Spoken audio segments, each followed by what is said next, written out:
kwa bai di kuting de loy ga de kur when na ken gaw kam da na ge kira toro tinyi denke anto chul makke jogun makoi anto jam Malueth udong do no panga lor makwen ya be gai when dia je kwa dia kuno ma chira liu den dia ni when dia pio kaman ke go pio ti ke o baga no ga chin ga kunyen mon ka diene ba dia patui ge man ma yo kwe ku yar ko na juk when di du ni nyalwa na ko chaga mi nyan bar bu pio ku ele de na kwin ku de na del Ajakguong Media da go dien ma kwe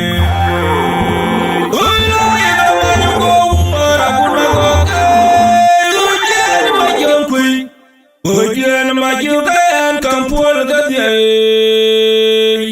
Tawon janyo je set ku bayam kwa Bai di kuting de loy gadero kur Wenda na ken gaw kam da na ge kira toro tinyi denke Anto chul makke jogun makwe Anto jam Malueth udong do no panga lor makwe ya be gai Wendia je kwa dia kuno ma chira liu denke ni Wendia pio kaman ke go pio ti ke o baga no ga chin ga kunyen mon ka diene ba tie patui ge man ma yo kwe ku yar ko na juk pendi de un nyalwa na ko chaga me nyan bar ku pio ku ele de ma ku no ku de le na del Ajakguong Media da go dien ma kwe ma yo kwe mara Manawaya majung patui mora jing metar koryar wong makwen pada kulir wong patu bapia de tambur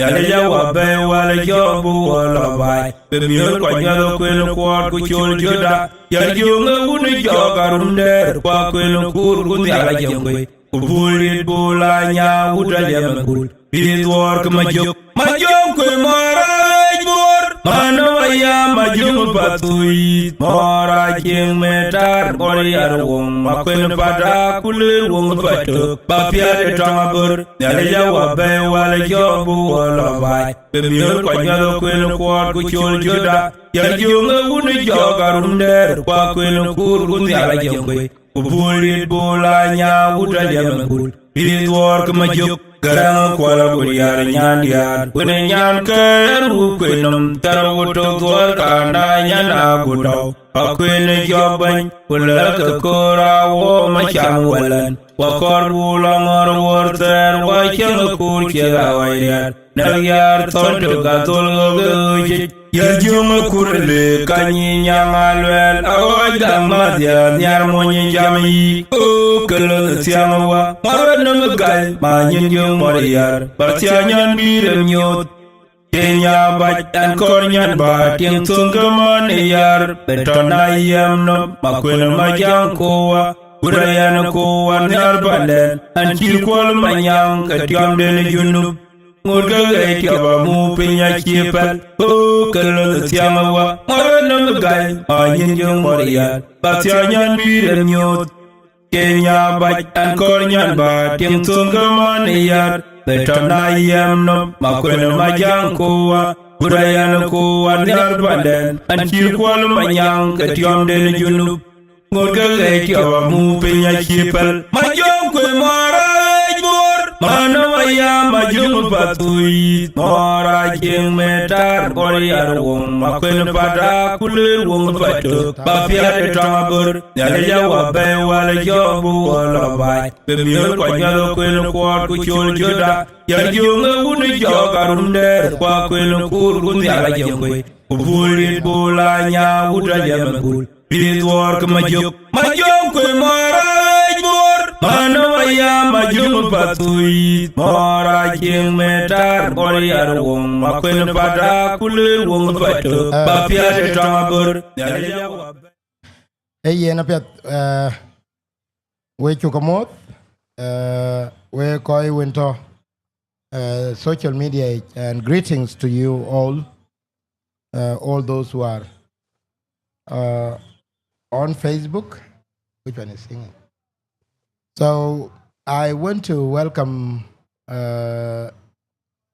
my colleagues today with me here is Go or Kelowai, and in Reng is Atem Sejin, as he is popularly known for, and they will introduce themselves later, one by one. Behind the camera is Deng Chiengkou of Ajakguong Media. Today we will have a very informative and very educating session. We will be mixing two languages that we are good at.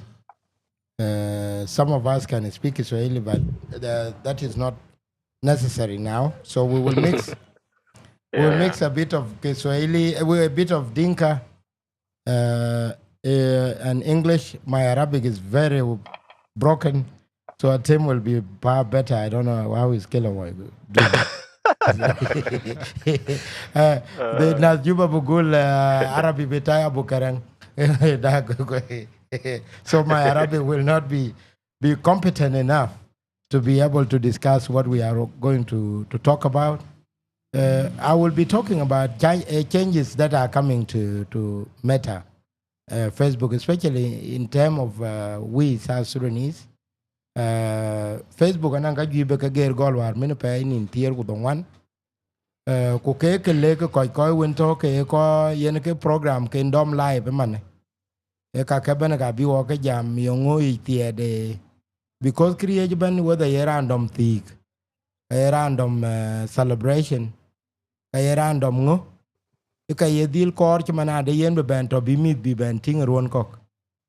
So if you are going to do a live video now, as from day 19, pay row, Facebook a chain space.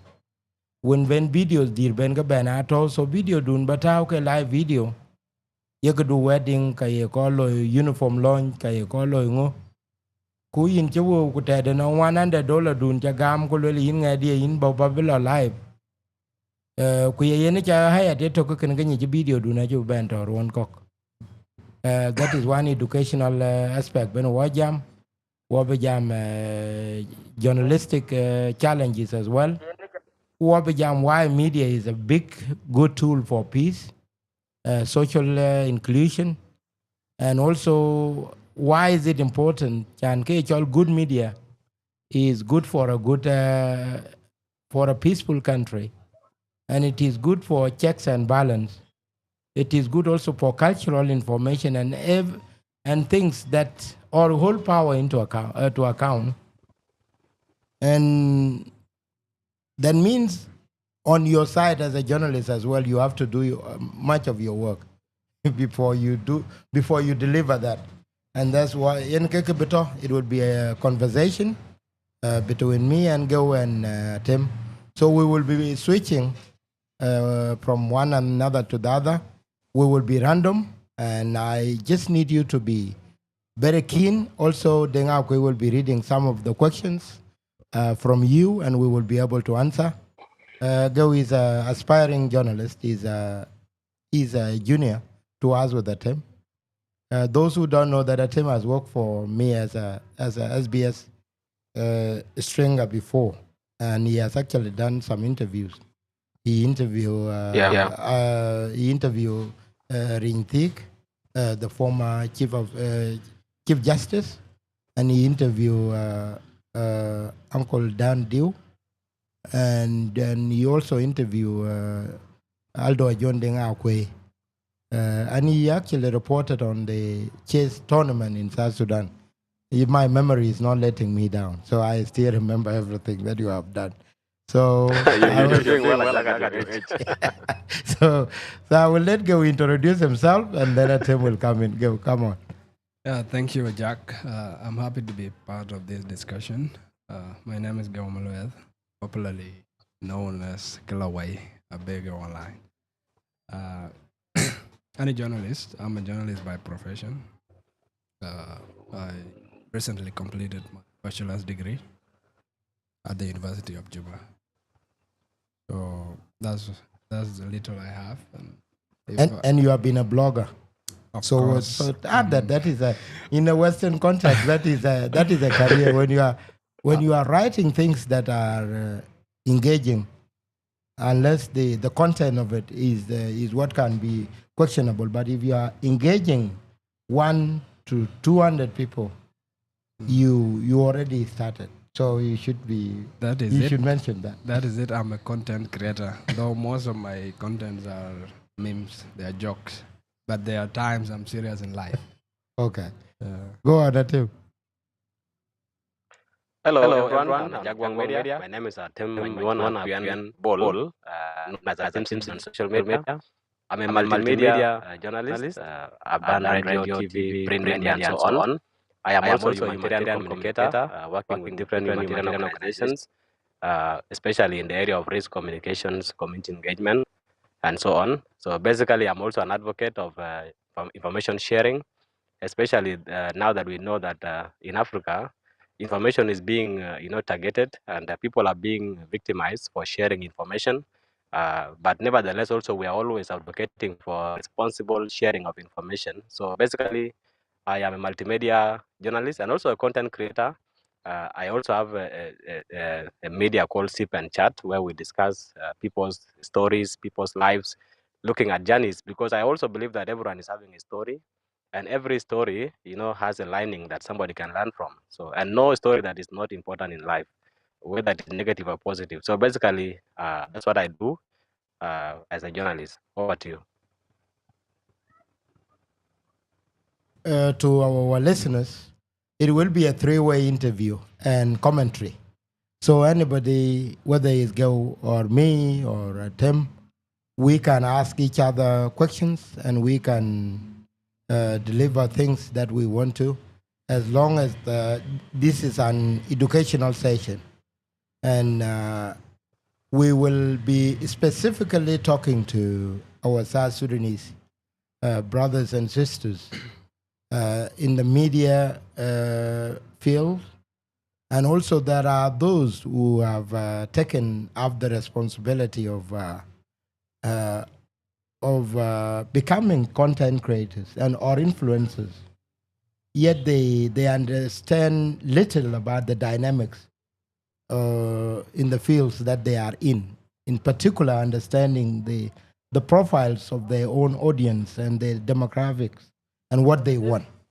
And this is where disinformation and misinformation becoming so popular now that because there are those who have regarded, if they have the following, maybe you have somebody being followed by 10,000, 20,000 or 100,000. Despite the vulgar and the abusive nature of what they are putting out, they are gaining audience because of that. And in return, they would think they are journalists. And that is a time bomb. And and that is a time bomb. And that's a time bomb for the country. In Western context, it will not be tolerated. Not that they will be silent, but this is where laws come in and say that, look, what you are doing, especially the definition of hate speech, vilification, leveling, and defamation, and even contempt, which is a major thing. Like it was yesterday when Michael Mokwe was talking about the danger of thinking that the accused person is already perceived guilty. That is very dangerous. As any person in the media should think that being accused of something is different from being found guilty, because you have to be investigated, you have to go into trial, and then now the outcomes of the court conviction will then now give you a new name. If you were to be branded as a criminal, you will be a criminal. If you are acquitted, you are a free man. And these are some of the challenges that we have now in the media industry. And also, the public also have different perception about media, whereby now when you write a report and you say it is alleged, the government of South Sudan alleged, or go alleged that this, why are you saying it's alleged? He's a killer. And okay, so you are now automatically that journalist who is purported, believed to have this is not a journalist, because the audience is expecting him to write, go, is a criminal. But on what basis? So these are some of the things that we will be talking about. And to you, audience, I don't know how many are watching us. Feel free, especially we will be talking to you too. And so I will give you guys the floor first, Atem, and whether you want to ask me any question, also feel free to ask me. And I will ask you in Atem first. You have been in this country now for long, and you have worked as a journalist. You have also you are now working as a humanitarian. And it is something that is there, that there is an informational gap from the citizens, the educated class. Understanding of information is a big problem. And also there is a communication breakdown. What can you give us as an highlight in that regard? What do you know? Okay, thank you now- so much, go Ajak Deng Chiengkou and Kelowai. This is a very interesting conversation, and I would like to thank Ajakguong Media for raising this kind of questions or having this discussion happening. First of all, I would like to mention that information sharing is a human right. As much as we need food, as much as we need shelter, we need water, information sharing is also a human right, especially when people lack information. It is the right of citizens or the journalists to share the information. So that's why I want to appreciate this conversation. Secondly, Ajak, you have highlighted a very important point in terms of what a journalist should be doing. I think there is a lack of information when it comes to the role of journalists in South Sudan, not only from the public, but even from some key institutions in the country. So first of all, I would like to highlight the role of journalists in a country. A journalist is somebody who collects information, arrange information, and share it in a very responsible manner. And that brings us to the question of yellow journalists or community journalists you have mentioned earlier. As South Sudanese, media in South Sudan is growing, unlike 15 years ago, where we had challenges with media. But at least where we are right now, I can say that the media is growing. And also the invention of online platforms such as Facebook, Twitter, TikTok, and so on has also boosted the growth of media in South Sudan. So that is a good thing, but also it comes with its own challenges. One of which is the fact that journalists are being victimized when they are supposed to share the information. You have mentioned a very good point. Journalists, someone, for example, Ajakguong is alleged to have killed someone. The public will expect Ajakguong to say, Ajakguong killed someone in Chad, and then he has to go inside. And, we have taken the law into our hands, which is not our role. So what we do is to share information, but not to, we always say in law that every person who is being charged is innocent until proven guilty by the court of law. The same to media, we are not there to judge you, to tell you whether you are wrong or right. We give public the information. The role of judgment is not ours. It belongs to the person who gets the information. So I want us to be very clear with public that the role of journalists is not to tell you what to do, is to give you the right information so that at least you make meaning out of it. So we are not there as gatekeepers to decide and say, okay, fine, so and so is wrong, or and so is right. But when we compile the information, that's why we have impartiality. You are impartial, you are neutral. You get information from Ajakguong, information from Ajakguong who are conflicting, and then you share both information. The public now will decide, okay, fine, the way I've seen this, maybe Ajakguong is wrong and Ajakguong is right. So that is our role. We don't need to be, to be dragged into deciding or being, judges in most cases. That is not our role. So my question to Ajakguong, Ajak Deng Chiengkou, I've worked with you for very many years, and out of experience, I think this question can be good for you. I always say that we have to strengthen our coordination with the government. I don't believe in journalists being anti-government. I don't believe in that. I always believe that journalism can support the government, other institutions to build a society.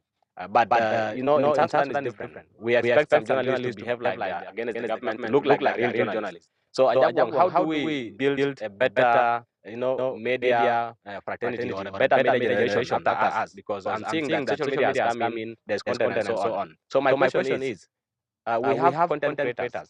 They are not journalists, but they are doing great. Some of them are even more good than journalists. we have journalists who are even doing well professionally, but not popular than the content creators. So how do we make sure these two work together? I always say that we have to work together with the community journalists, content creators, as the professional journalists. How do we strengthen that? Because there could be a case in Sirkar where someone who is not a journalist cover an event and share it, and that is the news. So, but if they don't share it well, using the ethics and the knowledge of media, it could create harm. So, what do you think as a veteran journalist? How do we improve the relationship between the media professionals, the government, and the content creators and the community journalists to be able to at least achieve the same goal of sharing information which is accurate, timely, and responsible? Thank you.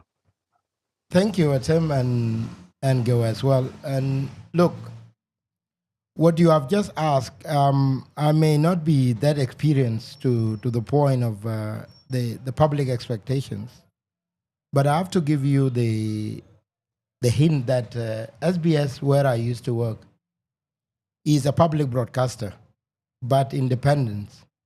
Is funded by the government of Australia, and the role of that radio was to entertain, inform, and ensure that hold the power to account. That was the role. Now here in Australia, in South Sudan as well, media as a media organization should not build a concept of being known as anti-government. It should not be like that. You are not our political opposition to the government. But you have to create a space where, and that's where I wrote the article yesterday. Like, for example, if the Minister of Information is able to invite more than 20 journalists and content creators to the Department of Information, and then allow them to ask him questions, this is actually the culture that is needed. Now, this is where you need to push majority of the government officials and say, look, our main thing is we are between you and the public. You are in your departments. We go and ask questions on behalf of the public.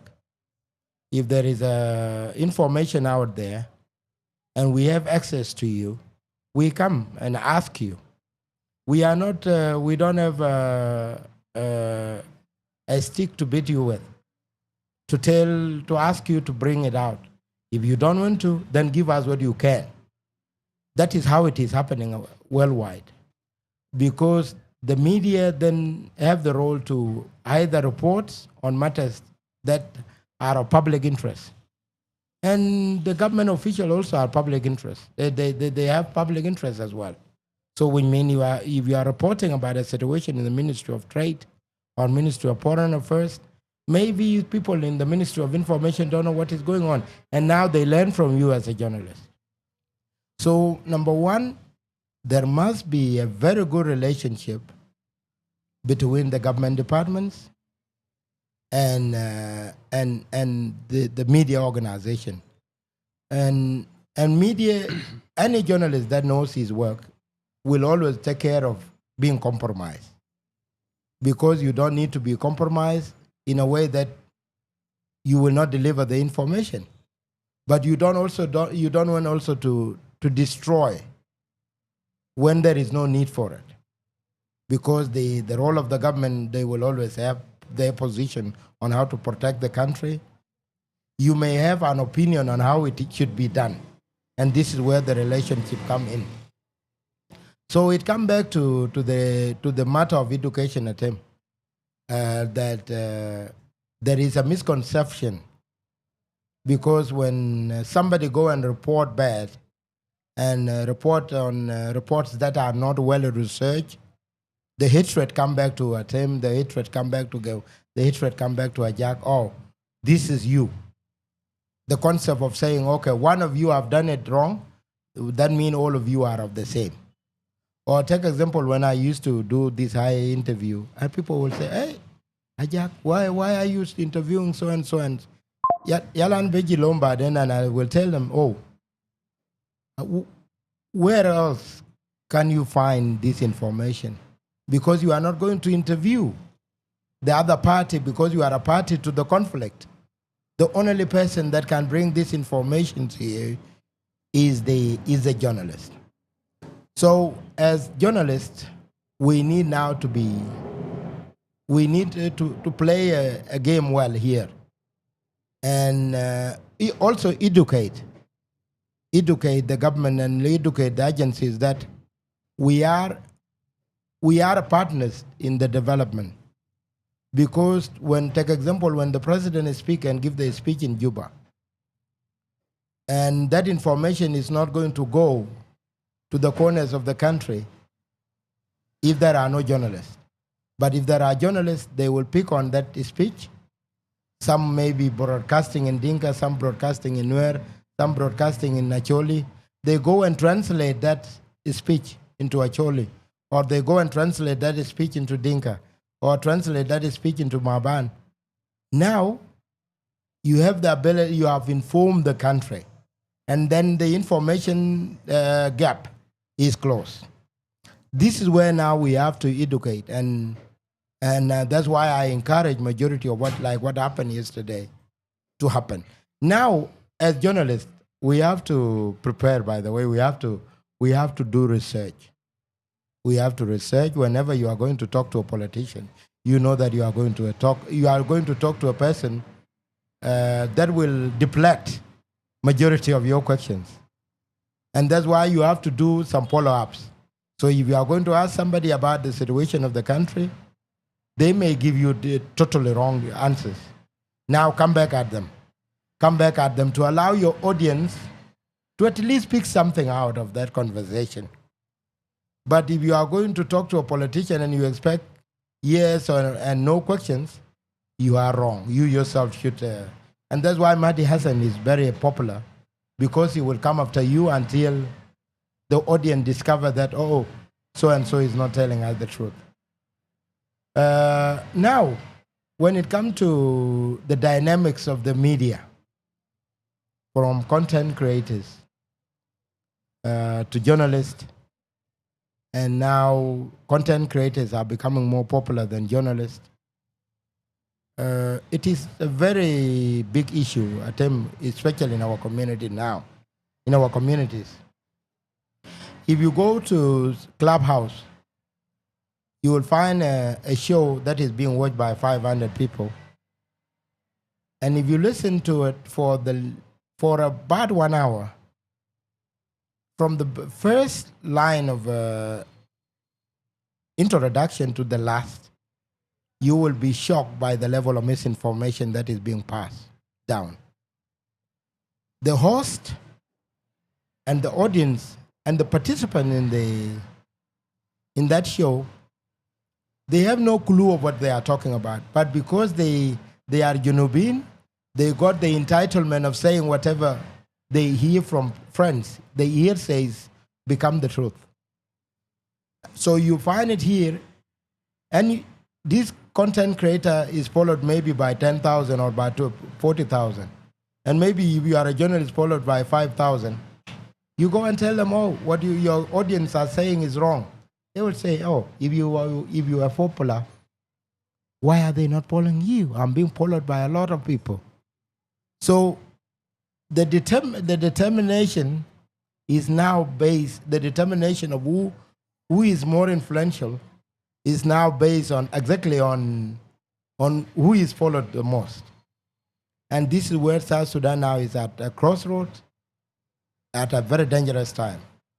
If you look at the recent development in the country, we have gone into the culture of clickbait. What can I post that will bring in a lot of audience?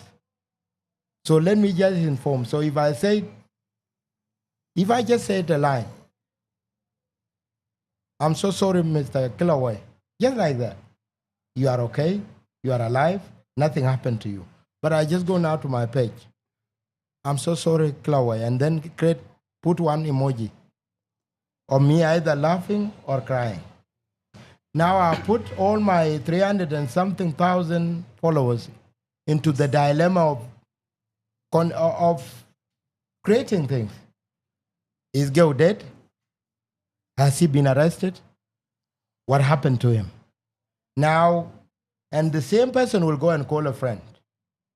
Oh, Ajak has written something about Kelowai. and he's so sorry. Oh, is he dead? Let me go and ask.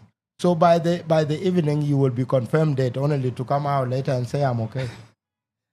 So the joke has been taken as a serious information. So Atem, it comes back to education. In Australia, for example, they have something called e-safety. E-safety, the responsibility of e-safety is to educate the public. And the media authority is doing the same thing, to educate the public about the dangers. You take example now, Atem, there is an emerging culture within South Sudan, whereby it is very popular now to post a video of a naked or a video of a girl that you have sex with. That is a very big crime in some areas because it is called revenge porn.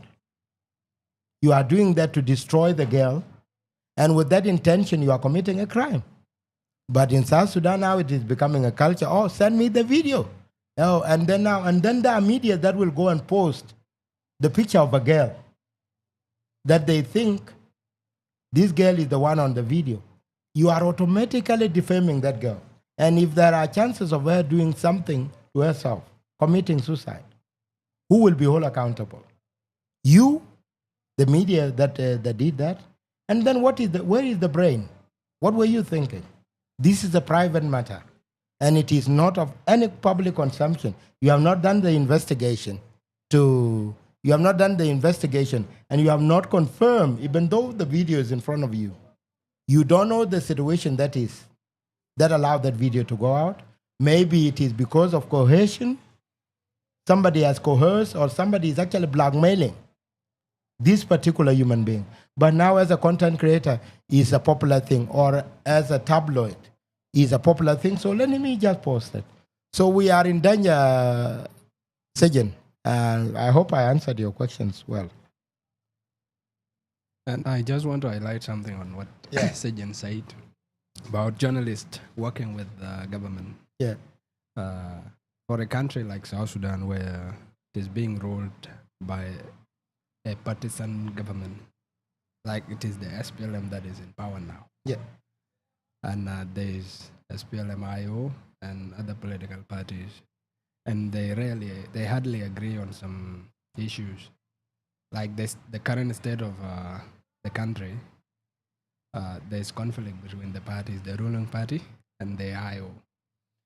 And if a government has to work with the government, if a journalist has to work with the government as to support the government, I see it as reporting one-sided stories. Yes. Like it is the government now that is talking. It is the government that call for press briefing now and then. Mm-hmm.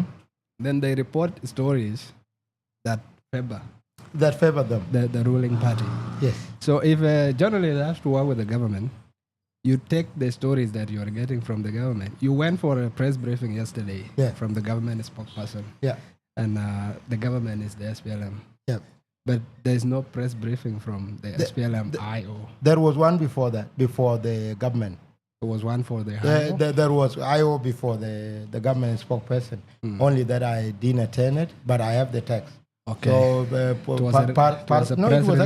it was video. Okay. So Parkwall has come out to confirm, and if I can read that, Parkwall came out and he actually acknowledged that the vice president was arrested, is under house arrest, and if I can paraphrase that, he went on to say that peace agreement is not jeopardized, and that as a head of the political bureau, they will work. So they have acknowledged that members of the party have been arrested, and they have acknowledged that the vice president was in, but they promised the people of South Sudan that peace will go. So they had a press release. The only thing they did yesterday was that the timing, they put it back to back. And majority of journalists in Juba are volunteers. Yeah. So a volunteer will only go to where he has got the money, the transport money, to go to that, and he will not find another money unless if they are. That is about yesterday. But you have a point. Go ahead. Yeah, it is not bad for a journalist to work with the government. Yeah. Only that a journalist should be neutral. Yeah. And non-partisan. And impartial. A journalist should not have any party. Yeah, you report on both sides of the stories. You don't conclude from one story. Yeah. So working with the government is not bad, but it is how you are influenced by the government. If the government wants you to compromise you, yeah, that will not be good. And this is where journalists have to come in. Like, learn an example from me when I was. By the way, you have to appreciate South Sudanese politicians. You know, as somebody who has interviewed them, you have to thank them, whether from the opposition or from the government. They have the heart to talk to their people. So I've done over 1,000 interviews with South Sudanese politicians from opposition and from the government. And it is now your role as a journalist to make sure that you do it with the intention to inform. But it is also your role. Like, for example, now I came to Juba, I've been meeting a lot of politicians. And people think that wherever I meet a person, they think that I've been given money. That is automatically a behavior of compromising. There's no poor politician that has even given me a tea to just go and take a cup of tea, leave alone money. And working with the government, as I mentioned, is not to be the microphone of the government, but to ensure that you have access to the politician to ask them like the question that you were asking. During press conference, you will expect always, whether you are talking to the minister or any government official, they will always deflect. But if you arrange an interview like this, one-on-one, and they accepted to be part of that interview, you now got the opportunity to pin them down. And majority of these politicians, South Sudanese politicians, I don't think remember I used to interview them on the phone. I don't think they have the problem to participate. The problem are their followers, the vigilante, not the politicians themselves. Okay. The problem are the followers, those who think that they're supporting the politician. Okay. Why are you talking to uncle that way? Why were you asking that question like that? And when you tell them, he's not working in your mother's house. He's a government official. He understands. Because one thing that they took wrong is when you come to talk to a politician, they think that you just ask them questions. They never knew that you have talked to the politician. You have briefed them about the topic that you are going to discuss, and then ask their permission. Are they ready to go and have a conversation with you or not? And after the agreement, that's when you now initiate the interview, and then they do the interview. You then come and do the production, whereby you pay attention to every aspect of the interview before it is made public. So majority of the people that are actually giving journalists hard time are the followers of the supposed politicians, because they think that they are more protectors than the person himself.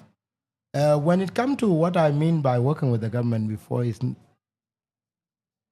to know what the government is doing. You know, as journalists, when the government is doing a right thing, report on that right thing. When it is doing a wrong thing, report on that wrong thing, as long as you have both sides of the story. Report on that. If you don't have evidence, if you don't have credible evidence, or maybe you got one side of the story, and you don't have the credible information on the other side, you better not report on it. It is better you keep your reputation and not report on it, because you will create more harm when you report one side than anything. So, and that's why you look at the Nasser event was very complicated. Mm-hmm. And because there was a lot of misinformation, people are bringing old videos and posting them on social media. And now as a journalist, you are caught in the middle of saying, okay, if I report this, this is a misinformation. I will give you one example. Somebody went and took a video. He recorded himself running here, maybe in Juba. He recorded himself running and then went and took the sound of gun on TikTok. You know, and he started running. Now, this person, what is he trying to do? Here we are in Juba. We were normal. We are staying peaceful. But now he's saying that, and he went and wrote me in Juba. That's inciting violence. That's inciting violence. And it is coming from the perception that I have the following. And you don't even know that the followings, that those who are following you can become a danger. What happened in Rwanda, it was just a statement. It was said the cockroaches have killed our president. That statement alone is what caused the genocide. So journalists and politicians have to be very careful of their words in the time now. It can then be duplicated in bad ways. Another thing, I was about to write an article today, is sometimes politicians and their followers and their juniors are totally different groups. You'll find now a soldier take his own gun and then intimidate you. You will start to say, oh, Akuma Salva Kiir. Akuma Salva Kiir is targeting people. But you met one soldier that is indisciplined, that is not trained, but he has the power, he got a gun. Mm-hmm. You start to blame the government. And because that is the easy way you can go, but it is actually that one particular soldier that has not been, that is indisciplined. And these are the things that whereby now with a fragile country like South Sudan, the government, journalists should create a condition with the government that where we say, look, your dream is to develop a peaceful country. And that's exactly what journalists are for. So can we jointly work together? But we will criticize you. That's one thing that we will criticize you. Don't mess around and think that, oh, I will not be criticized. Because if you are not criticized, then you will not do your job well. That's why president changed people. If president lost, if he lost or is not happy with you anymore because he thinks that you are not doing your job properly, that's why he released you. Because the country has a lot of citizens to work there, and then bring another person in. So that's the reason why you should be criticized, to amend yourself and to correct yourself. So as journalists, and you put it right, we have to be very keen from being compromised. Go ahead. Yeah, are we not forgetting Atem? Atem, go. Where's Atem? Okay. Thank you so much for minding about me. That is the disadvantage of being in a far distance. Anyway, Ajak, I agree with both of you. I want to say a story. I think what I was meaning by saying we have to work with the government, Kelowai. If you look at our situation as journalists, media is the fourth arm of the government. That is not part of the government.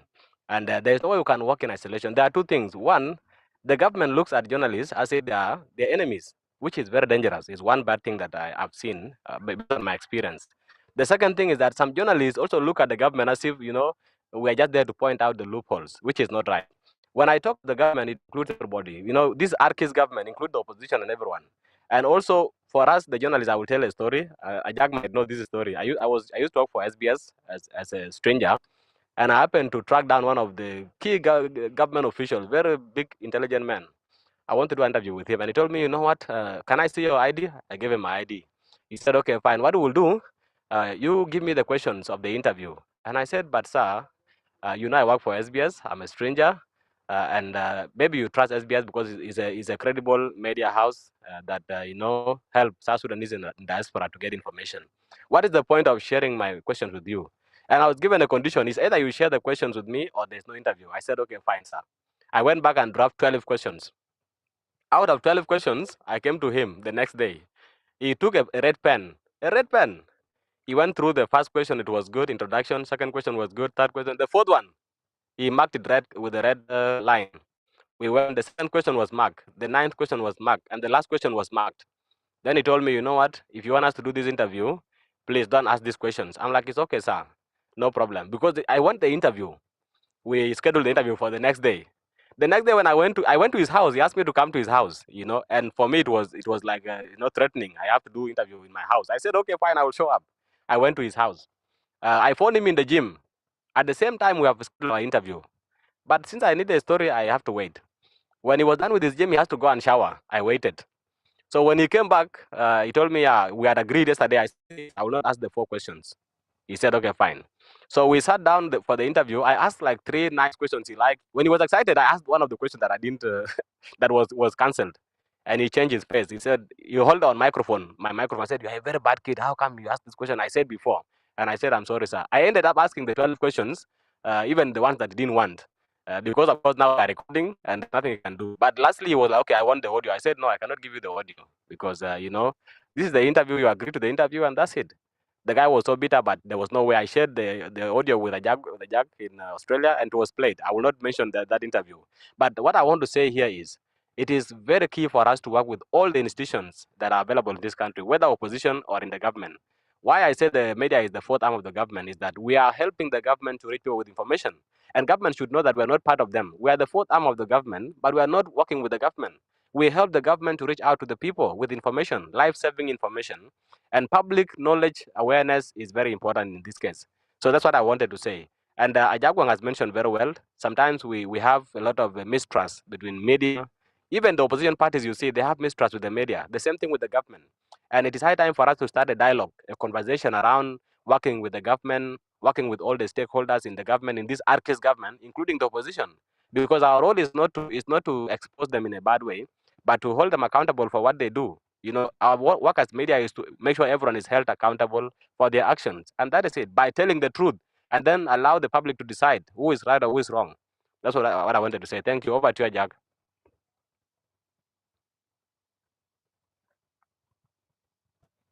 To over 90 people watching, because this was an emergency call that we just put in. And we give you the floor to ask questions. There's one guy that says yesterday that when I asked Michael Mokwe and he said, oh, government supporters cannot be wrong. That was his opinion. But I insisted. Yeah, I insisted that I believe that it was my message. It was great. My message was very clear that misinformation is always from people who think that they are the real supporters of anything, and that you expect. Another thing that we expect from as journalists, there is expectation from the public that if we go and attend media conferences with the government or with opposition parties, these people come when they have already briefed themselves and they know something called the talking line. So they are coming with one-way traffic of delivering what they have in their mind. And they call that a punch line. They need at least this message to go out. And when they discover that it is being deflected by journalists, it creates anger. Okay.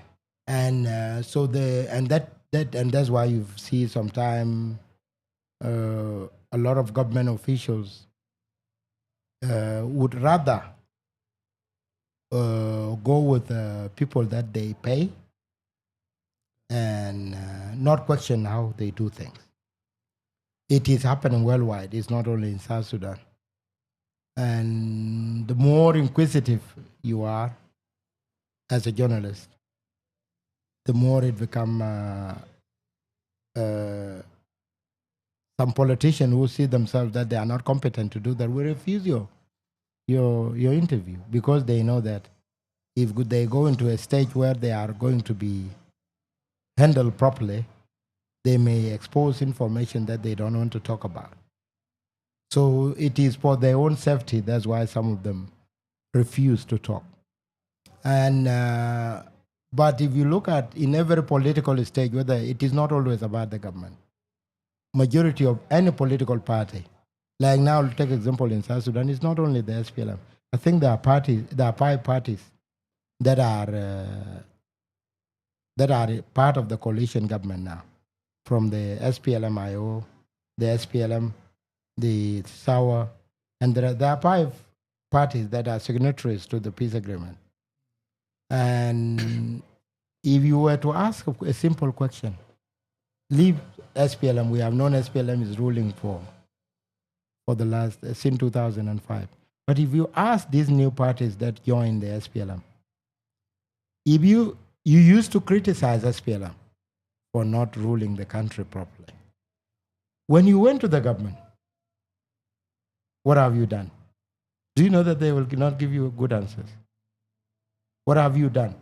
Because now, before you join SPLM, you were saying SPLM is not doing right things. But you now, as the new parties, political parties, you know that Jonglei has been ruled by SAWA. Okay, what have they done that could prove that SPLM was doing it wrong? At the end of the day, you will discover that politicians are politicians. And that's why you sometimes need to hold them into individual roles. When it comes to the role of government spokesperson worldwide, they are the rigid people to deal with. Even in Tankawajat, they are the rigid people to deal with because they are combining the position of the government. And they know that this is going international and local. So they have local audience to deal with and they have an international audience to deal with. And they don't need to contradict what happened before or what they said. If they have lied, they must continue with their lie until the end of the day. If they have told the truth, that truth will not be altered. That's what they have to stick to. So the only way journalists can penetrate is when they have good recollection of what happened, and when time allows that you are able to ask questions. But this comes when the trust is established. The trust is that credible information matters. But when we end up reporting things that are not credible, we are creating a problem and we are creating a mistrust. And somebody is going to write a project about it and say, oh, so-and-so is not doing it right, so-and-so is not doing it right, and here is my project. You are giving somebody an opportunity to target you. And that's why journalists also have to have their own community, the community that is well vested in what they do. And also to combat this idea of misinformation. There's no competition in the field of media. Yes, you can compete, but sharing of information is very vital, right? Sharing of information. If I'm doing a radio and I can see that I'm going to write a feature article, and I know that there's a very good writer in feature articles, this is where we collaborate and say, okay, can we write this story? And then it is for the benefits of the country. Another thing in a country like South Sudan now, a government is not going to develop this country alone. Media has to play a role in what they call a social inclusion. Because now a different form of patriotism is coming in. You are now patriotic as a tribe. And within the tribe, you are patriotic as a citizen of your region. And within your region, you are now patriotic as a citizen of your clan. And as a citizen of your clan, you become now patriotic again as a citizen of the section. Is that healthy for South Sudan? No, it's not. So And majority of your generation born in 2000, born in 99, born in 98. You know they are not familiar with the theory of liberation. Yeah. What was that? Salva Kiir and John Garang went to the bush. Ajak? Yes. Go ahead. Yeah, you mentioned a good point there. Let me before we lose it, let's come to it. Social responsibility. Like what you're doing as a Ajakguong now, you are not just doing covering of political news and so on. You have gone to cultural events, which is also part of recording our cultures and so on. So apart from sometimes we think that because of the situation of the country, the context we have, most journalists focus on reporting only political issues and the news and so on. But we have what we call beat reporting. I am very sure Kelowai just came out of school. He might know more about beat reporting, where there are journalists who are specialized in health reporting, journalists who are specialized in culture, entertainment, journalists who are specialized in politics, and so on. In South Sudan, it's not the case. You find all the journalists are focusing on political events because these are the ones that sell. If you share a political story, it's likely that many people are going to react to it and so on. But Ajakguong came with a different context, whereby you're going to villages, to cattle camps, and sharing that perspective of South Sudan. Lastly, also, we know South Sudan, we are trying to change the narrative. Before the media, became very, interesting in South Sudan, our stories were being told by foreigners. Our stories were being misrepresented, I can say. But now I'm seeing that we are owning our stories. We are able to tell our own stories by doing what you're doing, by doing what other media houses are doing. I think it's a good thing. So do you think that there's a need for South Sudan media fraternity to look beyond political issues? Because trust me, there are people in Wangule, in my village, who don't know much about politics, of course, but they have other concern issues. They have other issues like the flood. They have other issues like, culture being, diluted. We have our young boys and girls who are putting on miniskirts. Atem is having dreads. So how do we integrate all this into into cultural changes that we are about to build? Of course, I know culture is subject to environment change, is subject to to new modern way of doing things and technologies and so on. But there's need for us to record and keep our cultures. So how do media not only do 90% of news, political news, but also focus on social norms and cultures, restoring our cultures and our norms as South Sudanese? So that could be another angle we have to look at. And I think maybe Kila used to dance on Facebook. He's so passionate about our Dinka cultural dances, which is good as a journalist. But how do we orient our young generation of journalists to look beyond politics? Because to me, it doesn't make sense to always 90% of our talk is only on politics. Of course, politics is part of our daily life, but also we have other concern issues. We have hunger, which is killing people. It is also linked to politics, but at some point there are other important issues. So how do we balance all this?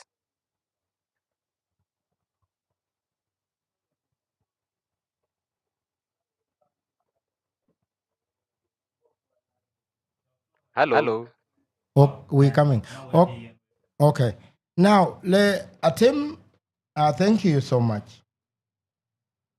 Thank you so much. The reason why I tell you thank you, when majority of our generation are political generation. By the time before you were born, when the SPLA came to Bor in 1984, majority of us, the kids that were growing up during that time, the major thing that we used to do was to imitate what the songs, and to build our own guns from mud and from the clay. So majority of it was that we need to imitate the political situation by that time. And that culture has actually is attached to people lives. Now, when it comes to us now as people now living in an independent country, we forgot to look into what makes people happy. We forgot to learn the importance of education. Education, we think that education is only when you go to Jama University, the Jama Juba, John Garang, or maybe you go to Oxford and everything. You start to talk to people as if you are the most educated. But what you were mentioning before, going to the villages, I was dancing with the Perry the other day when we went to Perry community cultural events. We are yet to understand that these are the things that connect the people of South Sudan. And the best example will be when we were in Polotaka. You know, we were kids. We were not living with our mothers, but we were a combination of the Sudanese kids. In Polotaka, we have Nubian kids. So Sunday was selected as a day of entertainment. We will have different cultural groups. And we used to sing this song in Arabic Juba. Kulu yo malogber kulu sabah. That is in Lotu. That was a song by the Lotuko community. Kulu yo malogber kulu sabah yo logber itakubu moya figijaja kasulganita. So it is now a story. Nyejumanant ben Juba, and there is a story I want to write about it. And you all the toilets have this extra pipe for cleaning, and that's the song that we used to disregard that politically back then. These stories now can connect if you were to go back to the Lotuku community. They realized that the best way to advocate the message of South Sudan then was to at least find things negative in the north and use them to be able to educate their own community. Now, if you go back, whether you are a child from the Dinka region, to go those communities and write the stories, do you think that they will not attract South Sudanese readers? They will. If for people like us who grew up in Equatoria, I moved to Equatoria in 1990, in November of 1990, and I live until 1999 in this area, from the west to the east. There were positive stories. I was talking to Dengakwe the other day. When we used to take our knives during manga seasons, when the mango trees actually ripe, then you will go and spend a whole day in the bush, or in the Kakwa villages or in the Kuku villages. And nobody hurt you. You come back home later. In positive situation, you are happy. You have eaten enough. You have even carried some mango trees back home, mango fruits back home. These are the positive stories of the South Sudanese people then. And if they are not told, then people are not going to learn anything positive about each other. When we went to Rumbek recently, there was a very interesting story. These birds, the group of stocks of birds, Dale in particular, is one of the birds, or they call it or in Rumbek. I've never seen a baby of that until when I went to Rumbek. And they sign a peace. When we went to Payi, when we went to Payok, you realize that South Sudanese have good stories and positive stories to tell. But because nobody is going there to go and tell these stories, we are stuck in politics. Now in Juba, if you look at life in Juba, life is normal, but we are dramatizing it on social media. We are making it more negative. Now you can travel to Gudele, you can travel to Jebel and come back. So we as people with media, we need to criticize, but sometimes tell positive stories. When we went to the villages, we never asked anybody for money. We were looking for our own fuel, and we traveled to the village. Take example, when we went to Yerul, an amazing story. When we went to Rumbek, an amazing story. When we went to Pariang and went and ride to the villages of Kumagon and Manajunga, we found good stories there. And we learned from the locals. And the moment these positive stories are brought to the light, when we went to, there's an article that I will be writing about the peri-cultural events. because we witnessed something very important. They were talking about, yeah. Okay.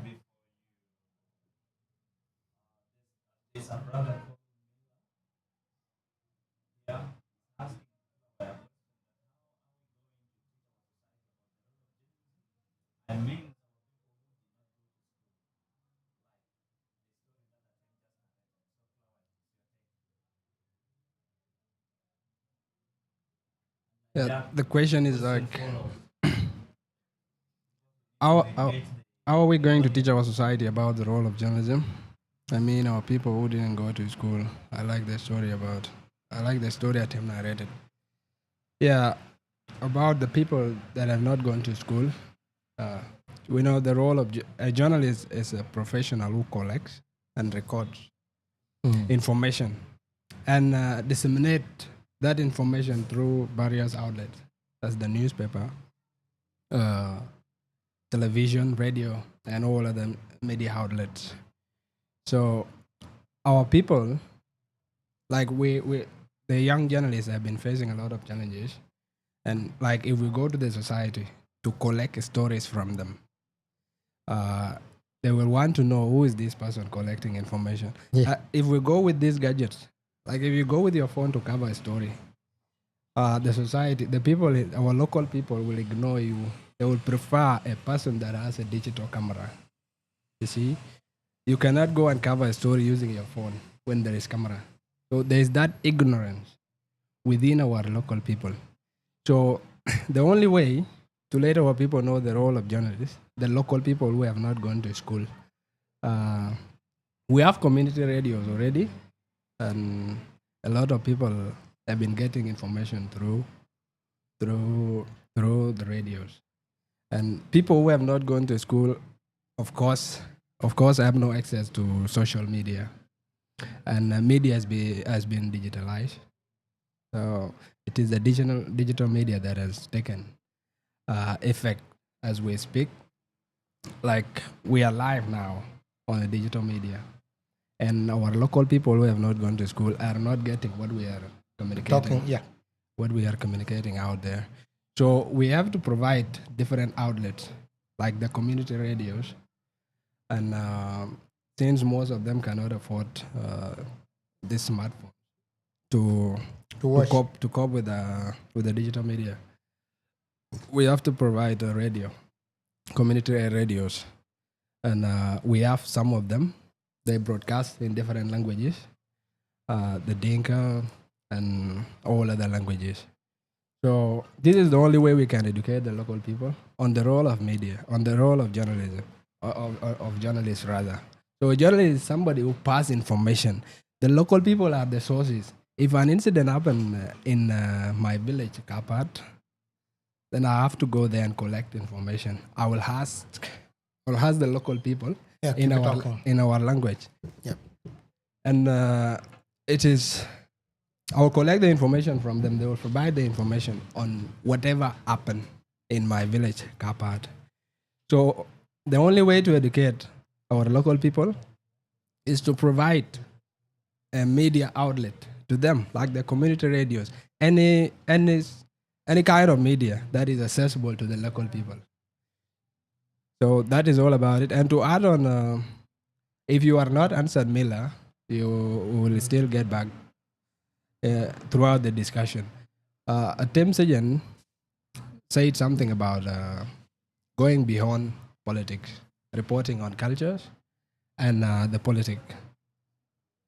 How to balance the two, rather, the culture and the politics. Welcome back. So, majority of us grow up in a political environment, and politics starts in our communities. So every young person wants to have a say in politics. So, political stories are viewed as the only stories that have wider reach, because most of them are controversial. People want to know the current affairs of the states. So, and politics starts from our communities. In my community, we have an association. Yep. And we also have the BCYA, the TEA, and every other community have these associations. That is where politics starts. But they are so not, we grow up. Wait, we grow up in that political environment where we feel that talking politics is the only way to go. So this is where everybody wants to report on politics now. So because you have learned a lot from BCYA, you want to advance, to have a say on the national politics. It is also a misunderstanding.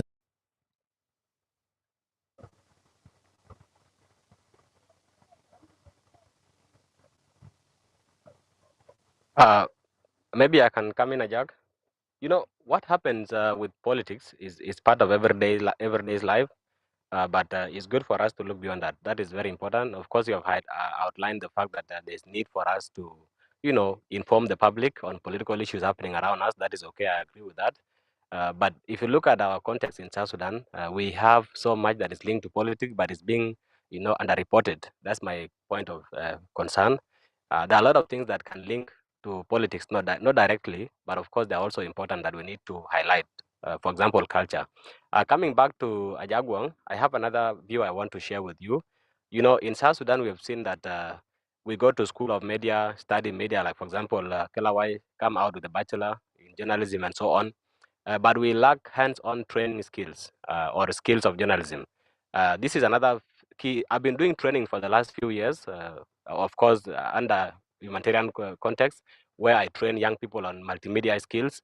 But it's not very hard to find a journalist who is qualified by profession, who have gone to school, but lack skills to operate as a journalist. So as also veteran journalists like myself and Ajakguong, what do we do to improve, the skills of journalists? And also not only skills for reporting, skills for editing, even script writing. I've seen a lot of, I don't listen to radio in South Sudan. The reason is most radio stations don't have, trained presenters, except Miraya and iRadio at some point. Every presenter on radio want to be a comedian. And because they don't have a script program, they don't script their program. Someone comes on air and just talk for 1 hour and is laughing by himself. It doesn't make sense. Radio is a tool for changing societies positively. But if we make it a comedy channel where everyone wants to be a comedian, it beat my understanding and it discouraged me from watching radio. I'm not trying to be rough a bit, but that is it. So we need to go outside, normal theories and develop multimedia skills as journalists. And before, when I came to South Sudan, before independence, there were a lot of partners, NGOs, who were training journalists on skills. But because of funding issues and so on, most trainings are not happening right now. I was one of the beneficiaries in most trainings where I've learned about editing, learn about script writing, learn about even directing, and so on. But those skills can't be accessed right now by young journalists because simply no one is doing that. So we need also to think beyond just doing journalism, but also developing our skills. So how do you think, Kelowai and Ajak, what do you think we can do to improve the next generation of journalists who are coming, not only with theories, but also with high skills in journalism to be able to do their work efficiently? Thank you.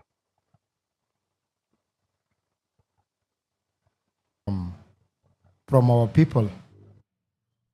Our people, they value the academic documents more than the professional development. And that alone is a risk. And also the perception of who is a journalist. I will tell you my manager, my manager was an architect, he's a psychologist. And he's a practicing journalist, one of the best. Broadcasted for 15 years and become a columnist at some time. You go again, my operator, the operator of SBS Dinka that used to operate when we are on air, is more educated than the manager and the journalist. He holds 4 masters, but he believes in technical operation than his academic documents. And then now, within the media where I was working, valuing professional development was taken as the most serious, the one that you have just mentioned, whereby now the dynamics of the digital media are topics where digital marketing become now a major thing, where the changing behavior of the audience. And like now, for example, you know that the behavior, that the time span of a person watching, if you look at now how many people are watching us, they go up and they drop. They are saying that the time span of watching, or if you go to TikTok and post a 15-second video, a 15-second video is more likely to go viral than a 10-minute video, because people are only watching from 3 seconds to 15 seconds. That these are parts, you can only get this through education. You get all this through education. Somebody is calling. So when you don't go back and learn, you gain nothing. You will only be telling others about the academic theories. So it is very important to self-educate if you think that there are no institutional programs and courses that are available.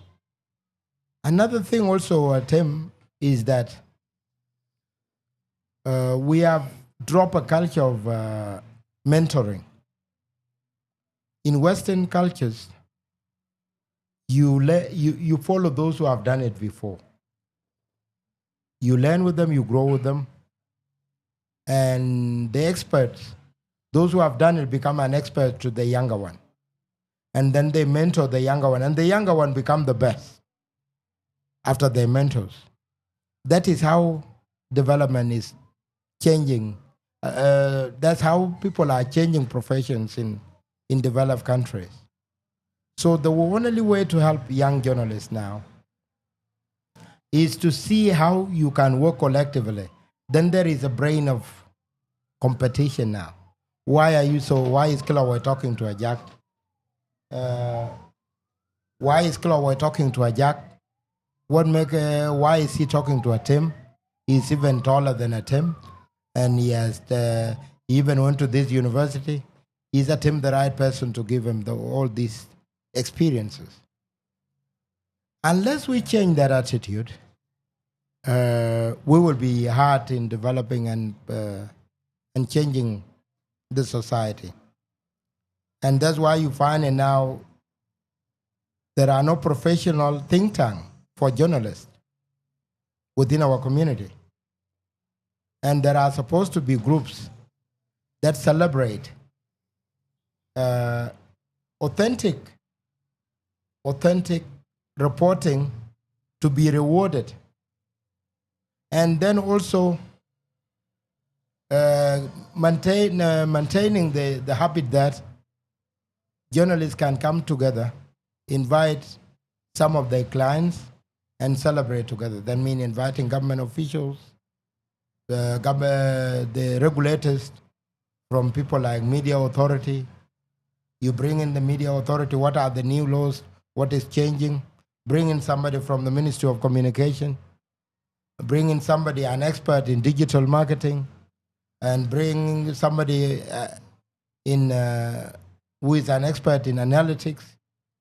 You bring these people, there is a journalist forum, and then I'll give them a space to lecture.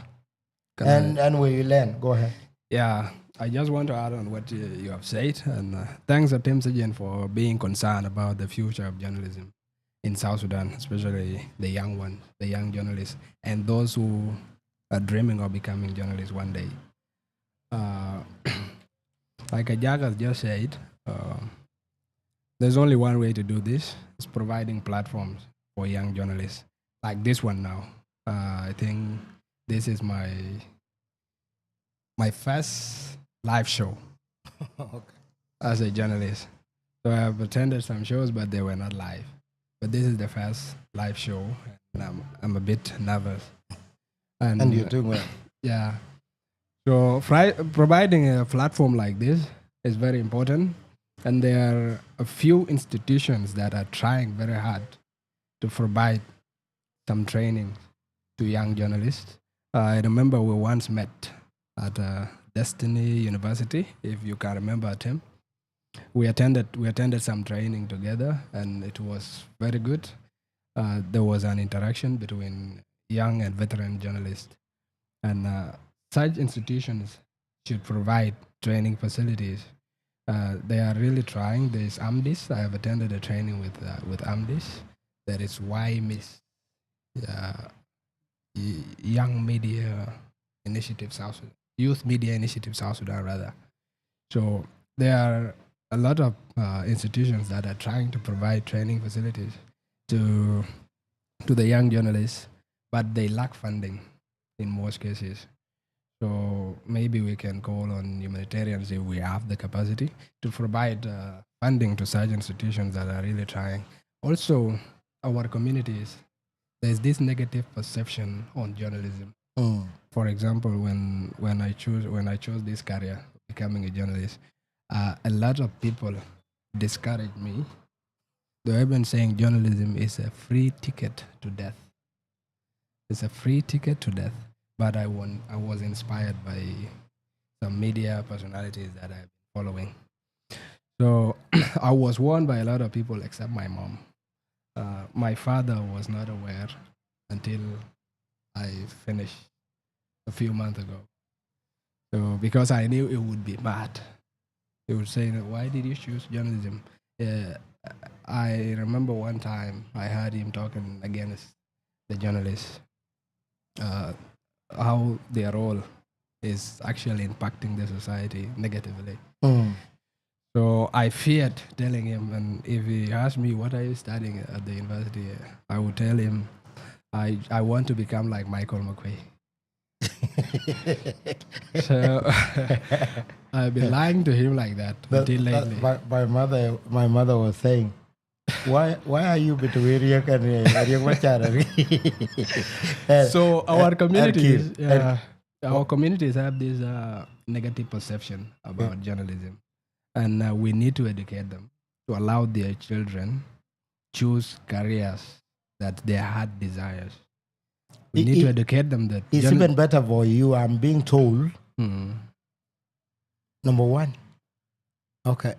I don't know whether these words will mean anything to you. Number one, he is a traditional journalist. I don't know what it means. Number two, he is a local journalist. Number three, if he was journalist, why is he broadcasting in Tongjang? Okay. Number three, he pretend to be one. Number four, he's a beggar. And then only you become only important when they are doing the event. You know, these are the people. In Chugaran Pedaret, Kipia Loyten, and Uncle Lekin, Ejalwella Capedarin Chale, Ejalwella Nankokuri. Camera doing it all. He's looking for the camera. He's not looking for the talent that you have, and you cannot blame them, because until a few years ago, the most important career in our community was a doctor, a politician, a lawyer, and if you ask them, why did lawyers become important to you when we don't even have a judiciary in the first place? Another thing, a lawyer, when there are no cases, a lawyer is jobless. When there are no cases, a lawyer is jobless. But journalists can never be jobless if they have equipment and if they have clients who hire them. So it is the major thing now. The educated class are the one creating the bad perception of the journalist. And they are doing it with intention. The intention is they are creating it to control the narrative. And so you behave, like for example, you were talking of these associations. It is another misconception, by the way, I have to say. Associations are not supposed to be political organizations.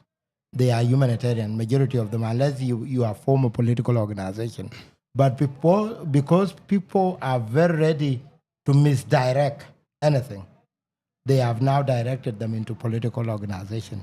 And that's the same perception that is being applied into journalism.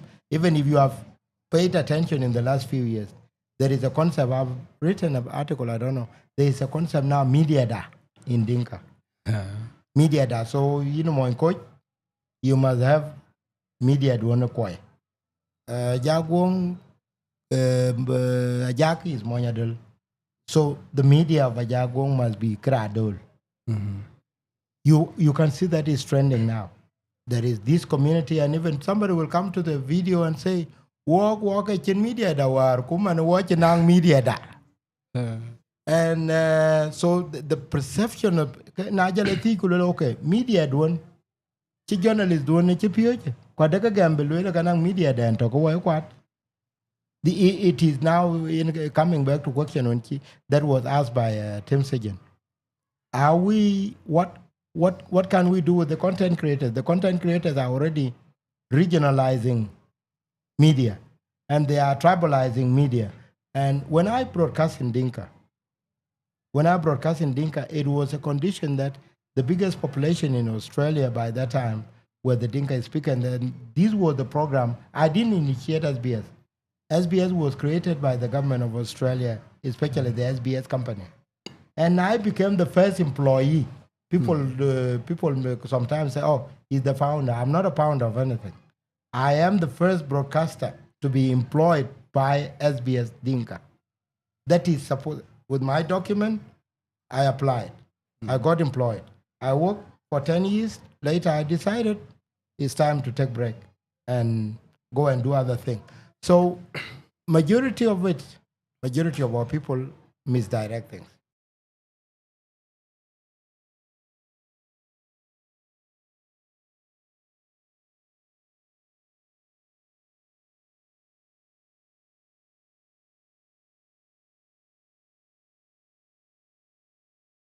Okay.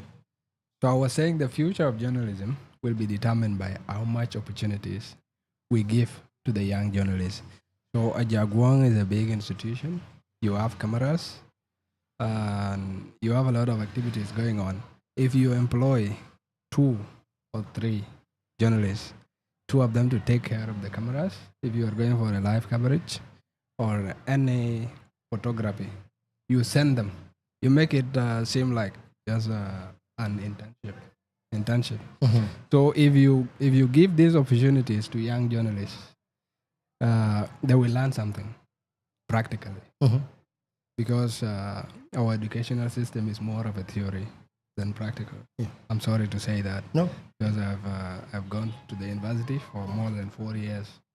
To do a bachelor degree? Yes. So it is really awkward to say I've been doing theory all along. But this is the only way you can grow. You can determine the future of young journalists. Atem Sejin has a sip and chat, and he is now in the rank. So if we assign 3 employees, 1 in Jonglei, 1 in Central Equatoria, and 1 in Baragazal, to host these shows, he has improved the life, the future of journalism. The problem is, if I can help you, like for example now, Deng has been operating here for the last 3-4 years.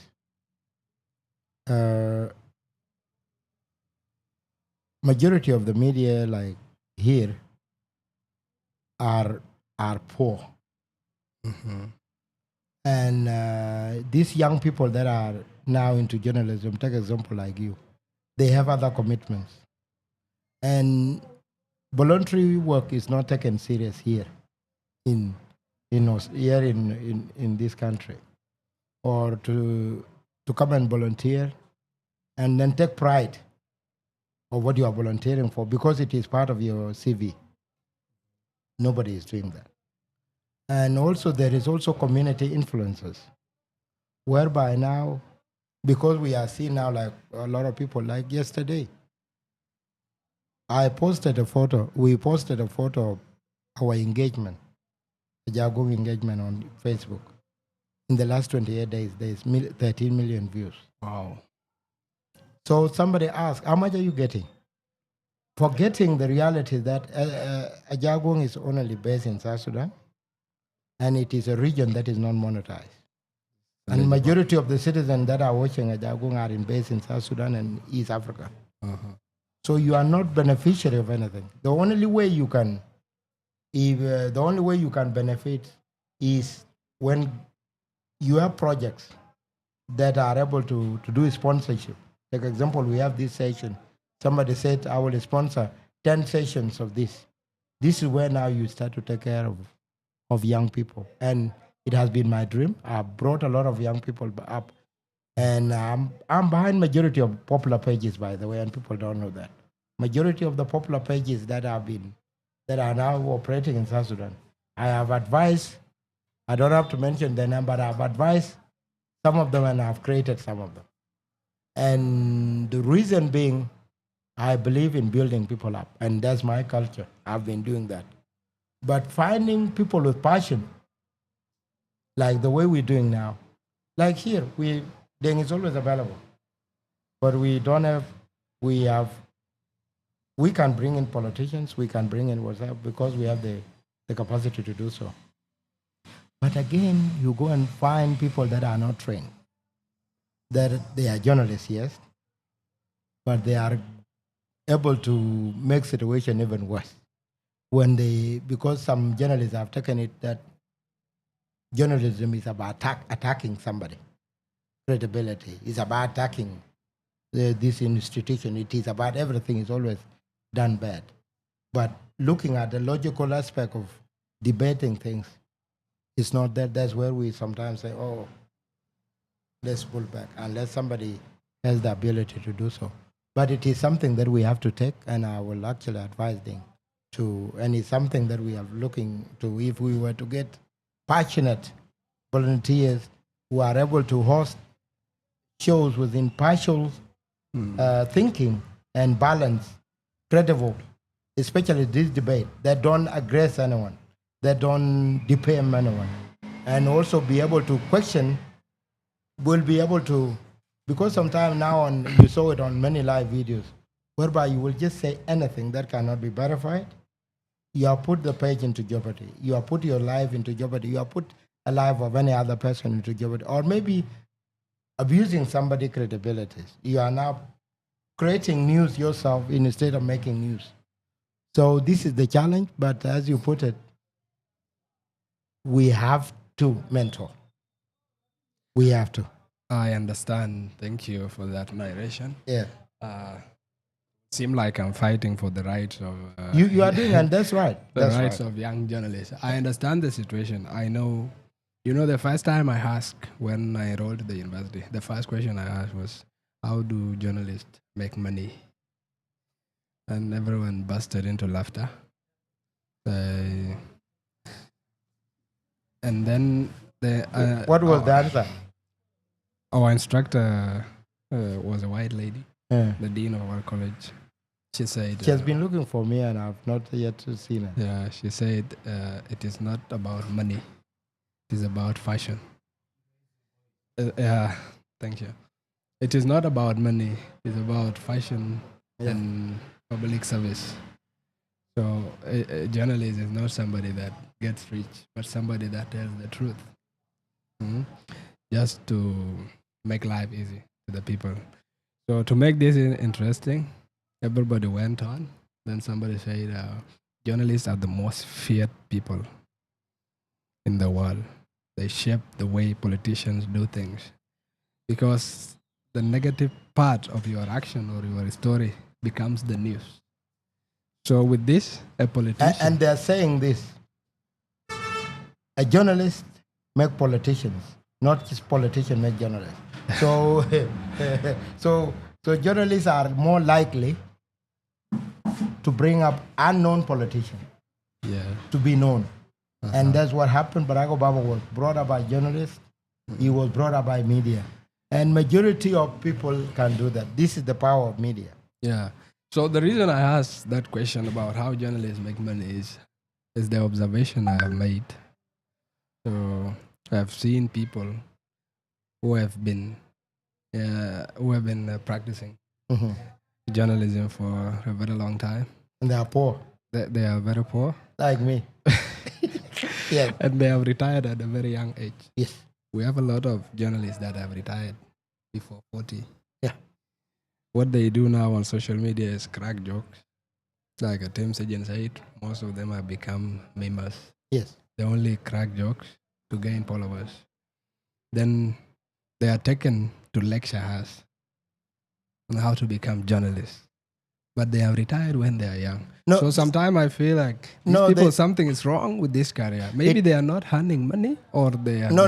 It is not about. That is a different.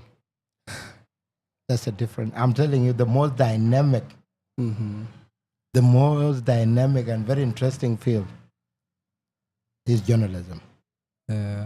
If you take example, when I resigned from SBS, I automatically came out of hardcore political and investigative story making. But if I come back to where I am now and say, okay, I can then create social stories, I will still be relevant. I can become now a buyer. You can choose to become a writer, and you are paid for writing. You can become also a content creator.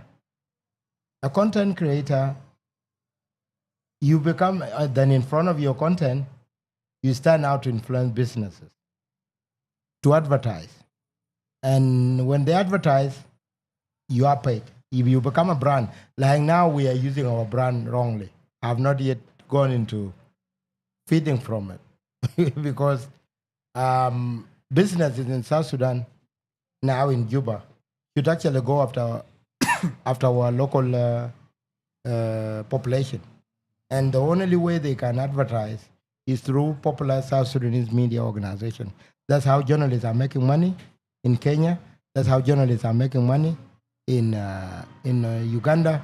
That's how journalists are making good money across the world. The problem is that majority of our business community and the millionaires or the investors and the developers have not realized the importance of their own audience. So they don't even know who is consuming their products. And this is where now journalists can come in. This is where media organizations come in, and they make revenues through advertisement. And this is where laws, the Ministry of Justice and other, have to domesticate legal avenues whereby some job creation can be protected within this field. So when it comes to those who are going back to lecture in the universities about this job, about retiring, it is because of how we are making interpretation of what journalism is.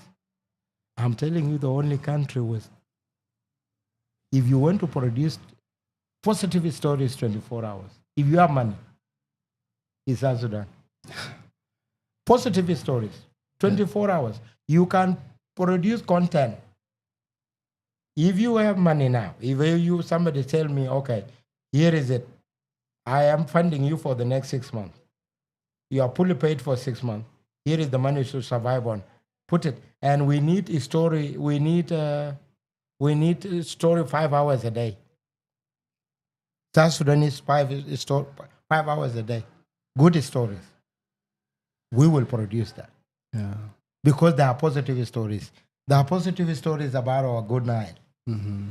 There are positive stories about our life. Chirkat is a story. Mm-hmm. Gudele is a story. Munaki is a story. Custom is a story. Here in Lologo is a story. Our cattle camps are stories.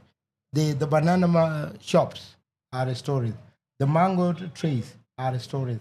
There are stories in every corner in South Sudan, but funding become a problem. Mm-hmm. Equipment, like for example now, you need equipment to buy cameras, to buy audios like that. You need $10,000.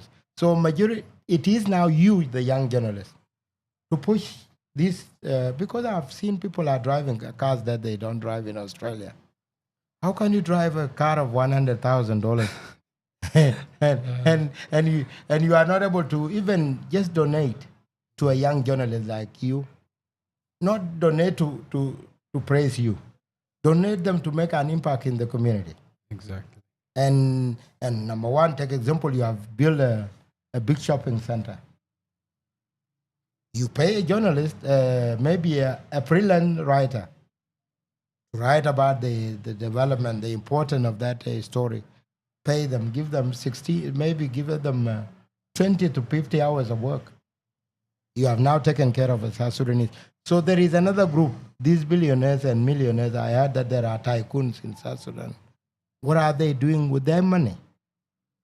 And they are giving it to people that are going to even say your name badly. So they have to be the one to invest in journalists. Exactly. Yeah.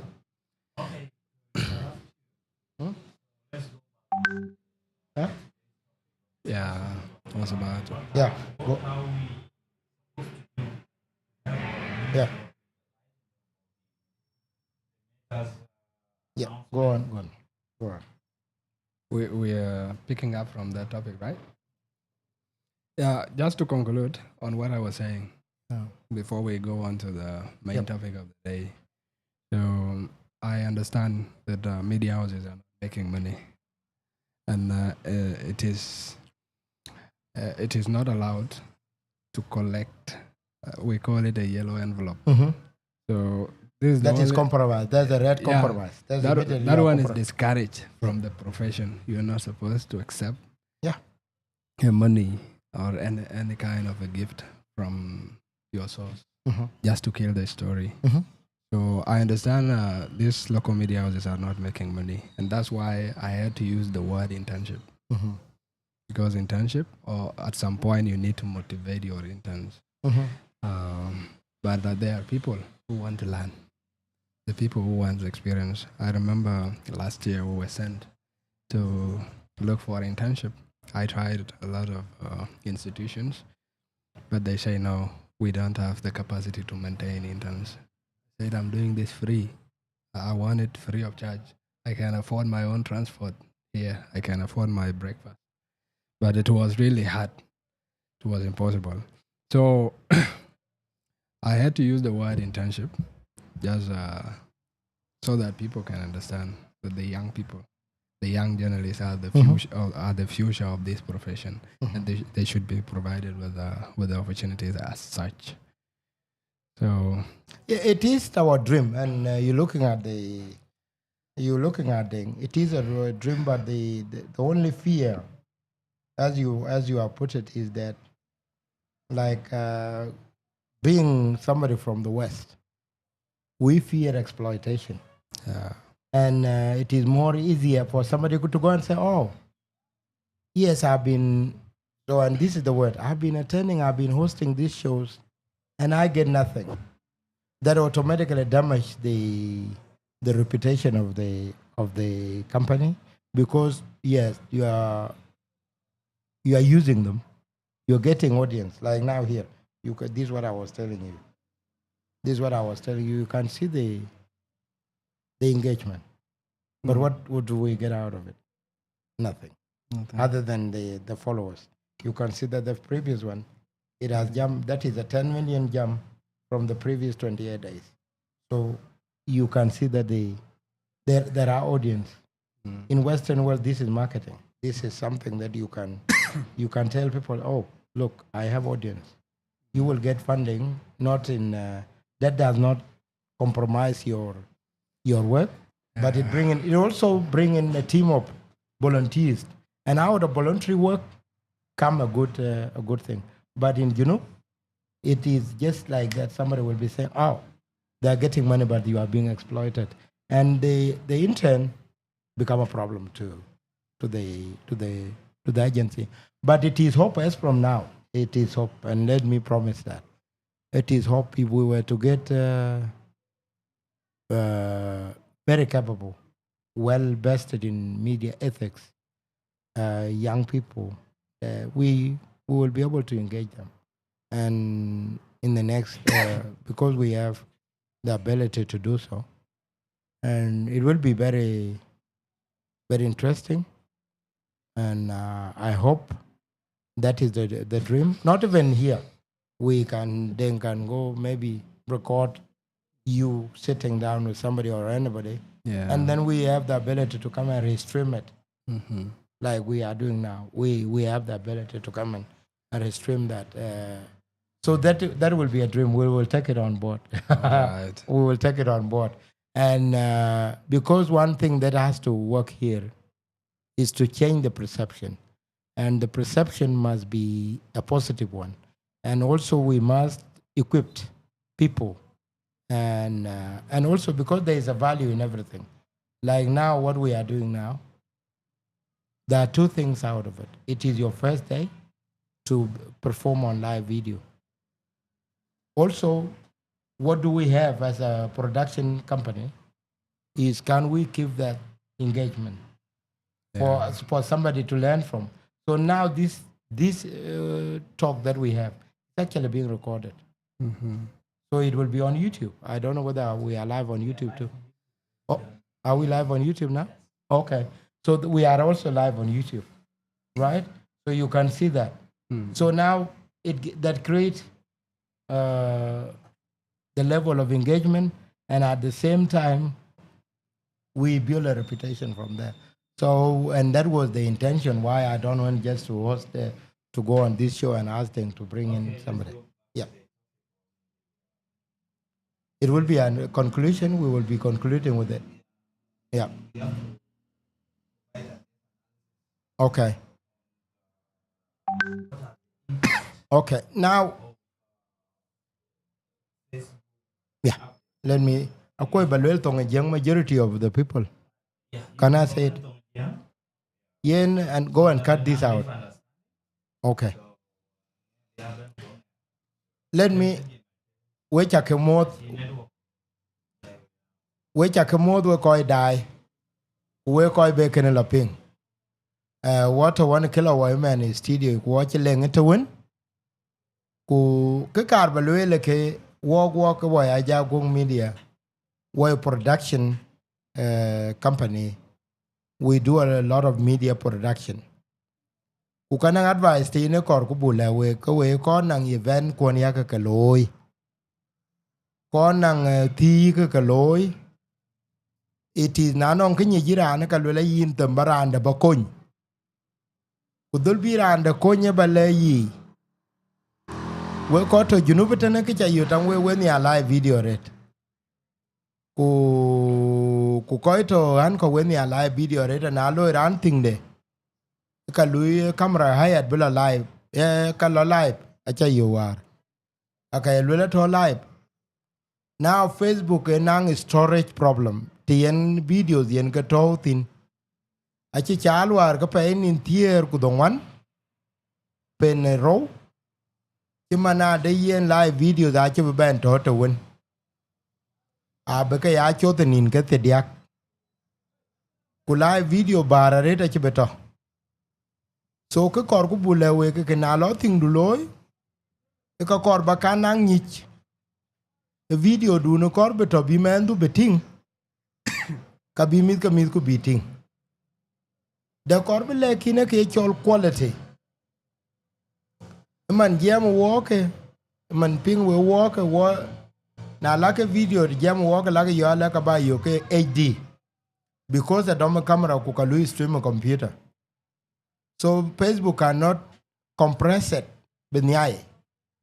But na lora live pe mobile chirikane kutur tingdu. Kanang ke ye langali chol compression. Yen ka video ayadim chan na go away. Ayadim chan benyachik. So from good quality to poor quality, a go away telepunduyan. Tinang koi ching East Africa, ku koi ching America ku Australia. A video ku jala nyujale sitting room do you kulele ka ba jalta o computer DDN. Or abata video DDN ku ba jalo e ka chirawoi. Because it has been compressed to a poor quality. Nani into $100 do chagamun bene video low ka you do 200 ka you do 1,000.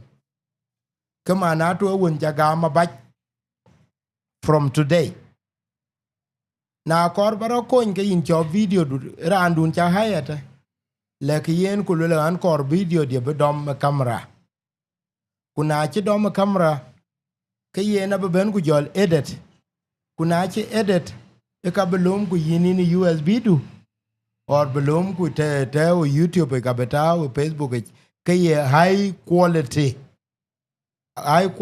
ya beginning ke cho 720 or ke cho 720 or ke cho 1080 lekin camera ito mantin e cho TVs lu mantin jam work 2025 majority of them I ke cho 4K then mean e camera yen ka domain or a mobile pieto che man whether ye ran mugas 24 ka ye ran mugas 25 ka ye ran mugas iPhone 14 15 16 kunong high capacity ku be dom high quality be a recording high quality ku be video du ni jala lom ku jalte edited kama na to video du na broto wo gute kolda lekin ale ye lwela ka tewo ke live nowadays ke live video do wake up when a very important doka ke beta thin yen ke yo ka ba to the reader yen wake advise a live video ka, and I will say this in English later. Tinan ko chirwong nowadays kaya ko ya ka chika dom ku boku jalga ben taw live ti chiwe ko ya ka ke chol pol na nong to polo ko polo ka yugu taw live chemana masira ku jola yur ku jola ko kirmane yi buldier ke ka yuga taw live lekin kaya ke chol ti ku jamun jemo ko jaret a chero de ben taw live ki chiwo ke taw live ke na lo ran to ror kale ko jam kale ran de pelar ke yene chero de ben chope ni live video a che ben edited aye ben iken kene ya lo ya so ki ro lo ke na ne lui record de camera jalbe la be bo ku janyu studio ku jalo ye ngame che to ror ye ngame che ngelat ku jalete le jal bebe ku be te ne chi ngai to ror na no ra ne go nye ko kali che ke te tin li che no ma jal ben bebe ku jal wan ku jal ki chalo ya pet man to ke high quality ya lo ku jal ta YouTube now ke ra na cha kun ku yin che ko ka cha ko kun ayen from now betok live video achiba ben ato for some time alwel kama na yes kwa nguji amene live jam work lui recorded ato a quality dato computer ana kora le ka ba YouTube keto ku ke live un chi dime jaga ni chen graj bela bi so yen ke advice ku yen ke le ku from pay na ye pay 1 day 22 ke ka ju jabro wat nang Facebook biya ka live video ke ka kor bilo reels a kor bilo short videos chemane TikTok so ayerka yen ke kar balwel abetembe ku ka betawala. All right. Thank you very much for that introduction. So it is about the changes that have been made by Meta or Facebook. These Facebook live videos that are set to disappear after 30 days after they were recorded. So it has negative impacts, a lot of negative impacts, though it is positive on the company because from the research I made, it is the company is trying to manage the storage. There's a storage management. And I've also read that the company is set to spend $65 billion on AI development. So with this, they want to get rid of videos, of live videos, because they are expensive, to create a space for more live videos. So that one benefits them, but they impact negatively the person that is recording a live video. So, but if we ask ourselves,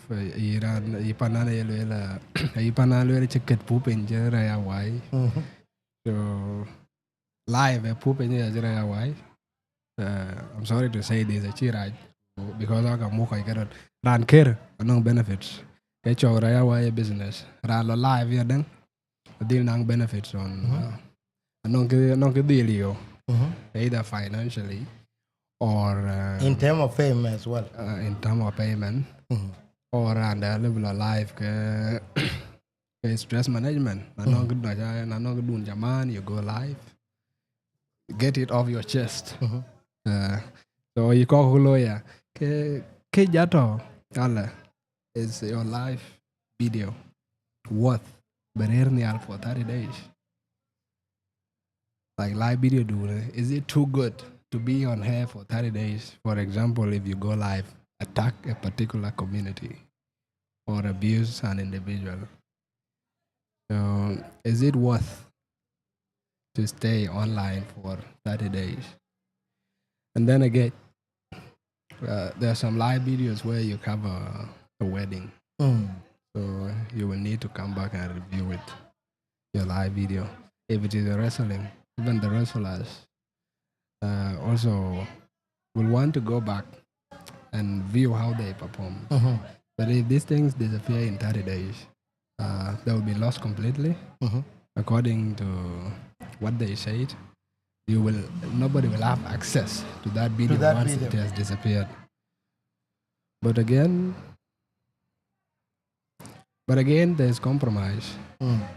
They said you can also, I don't know, you can save it as a reel.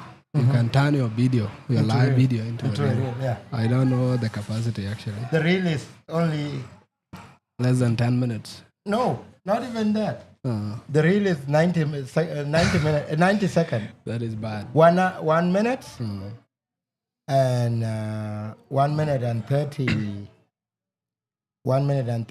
seconds. And 30 seconds. Okay. So if you turn it into a reel, it then cut it into different reels. So even actually this is going to be a mass work for me now. So any live video that you have done over years is going to be deleted. And they have also compromised that it can be downloaded. Yeah. It can be downloaded in 90 days. Yeah. Right? After 30 days, they will give you extra 60 days to for you to download it. Yeah. That's what I have read. So to keep these records, you need to download your content. Then you repost it. Or you keep it somewhere else. Or you split it. Into split the most important parts into reels. Yeah, that's how you can maybe maintain it. But it is actually bad to lost a very important content unless the meaning of your message is not adding anything. And this is the perception with our people. They were not prepared for that. Yeah, they were not. Like, for example, we prepare for this ahead of time. And every video that we have uploaded, or otherwise every video that we have streamed, there is a professional version of it that is actually recorded. So if we were now, and that goes to YouTube. Where are these people talking? So if we lose what is on Facebook, we are not going to lose what we have on YouTube. Okay. And we still have a lot of archives. Our main thing now is the communities that have hired a lot of young people that don't have the technology to be able to download. Because to download Facebook, you need to go to download and request Facebook to download. I remember when I first downloaded my Facebook, and it was 50. It was more than 100. More than 100 to 300 gigs. 300 gig of data to get because of videos that you have put. Okay. So we are now saying it, and I hope our people will not take it as a way of discouraging them, because sometimes our people learn through. I was warning people when they were shutting down TikTok in America. And some people thought that it was not going to happen until when it happened. So some people now will not take, you have just done the research, some people will not take this serious. And majority of our pages, our young pages in South Sudan, I know majority of them have been doing live videos. And if they don't do that, they will lose a lot of data. And that's what we are trying. And kuna chora ni nama nakalwela why na chol why asked. So what we are telling you as page owners, if you want to protect the data that you have been streaming for the last many years, it is time now to start downloading it or turn it into reels. Otherwise, you are going to lose it. Because 90 days are not many days. They are 3 months. And you will be losing that data. So it is very important to pay that attention. Yeah, go ahead. Yeah, you have said it. We should not mention names, but they say they will learn the hard way. And we are not happy for what is about to hit them. But there's always the best they can do, pre-recording like what Ajakguong is doing. And most of these live videos are important because it is an instant communication. Mm-hmm. You communicate with the audience. With the audience directly. Mm-hmm. So and there's also wider coverage. Mm-hmm. And once the video is live, the coverage is wide. Mm-hmm. Because live streams are the most viewed. They get views the moment they are recorded. Mm-hmm. And why Meta is doing this is because they have learned that most of the views, live videos get most of the views in the first 2 weeks. See? The first 2 weeks is where you get most of the views. And then they drop down. They drop. So that's why they gave them... and they don't have the ability YouTube has. Because with YouTube, a 10-year-old video is still relevant because you will be able to search it and get it. Meta don't work that way. Meta push so live video down, and then you will not be able to get it, and that's what make it difficult. Another thing also, they are now facing a very tough competition with TikTok, and what is popular in TikTok are the 10 minutes videos now, the longest. That's the longest, and TikTok don't maintain. On TikTok you are live, but the moment you finish, it's gone. It's gone. So and they realize that it is becoming popular on TikTok, but TikTok is going live. People are going live every now and then. And it is actually, even TikTok encourage you to go live, but it will disappear. So people don't pay a lot of attention to that. And then they come and encourage you, TikTok come and encourage you to go into series. That means if you can make 7-minute, 10-minute series, you can still be popular. But the problem is this, if you look at the problem now with social media is also, that's another thing we need to discuss in South Sudan. We don't own anything as South Sudanese. Like now, with Ajakguong, over 160,000 followers. Facebook can decide overnight to ban you. Yesterday, they banned a very important guy called Deletion. Deletion was followed by 14 million on TikTok. And he has been very good at what he do. Until yesterday, until 2 days ago, his page disappeared. And people now start panicking. And they were questioning TikTok, what happened? TikTok returned the page yesterday and there were no videos. There were no videos that were there. So people are struggling to know. So it is another way that we, as people of South Sudan, have to develop the alternative. Oh, they have come back. They have now returned it. Okay. They have just returned it. This young man was banned yesterday. Look how many following.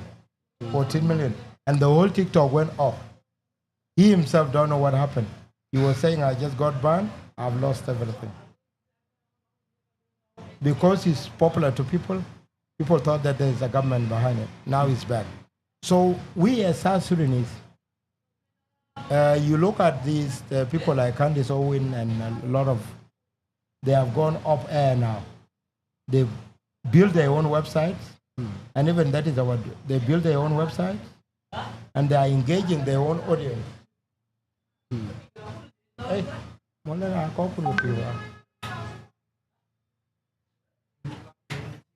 it's disturbing us. So, these people, now we have to think of how to not to rely on social media so much.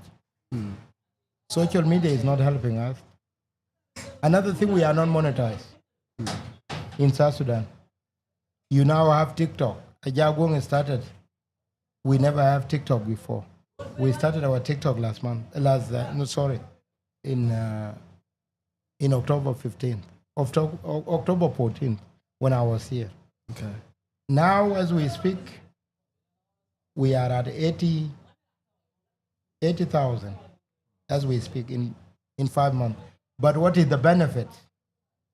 We are not able to monetize anything. Okay. We are not able to gain anything. The only thing now, but we are not individuals to ask for donation. Now, give me this ticket and give me that. We are compromised.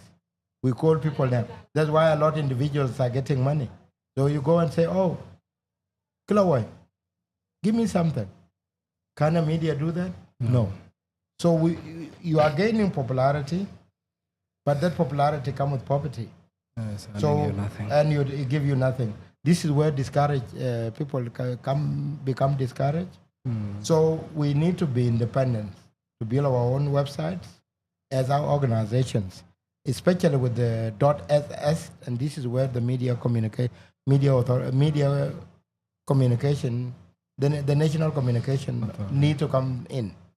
Whether South Sudan domain, the .ss, is now functional to the point that businesses can be able to pick it up and have their own data stored in South Sudan.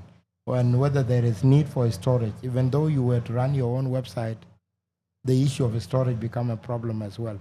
Because to find what they call a dedicated server, you will have to get hundreds and hundreds of gigs. But that will cost you over $1,000 a month. So to be independent, reliable media organizations need a lot of work. Go ahead.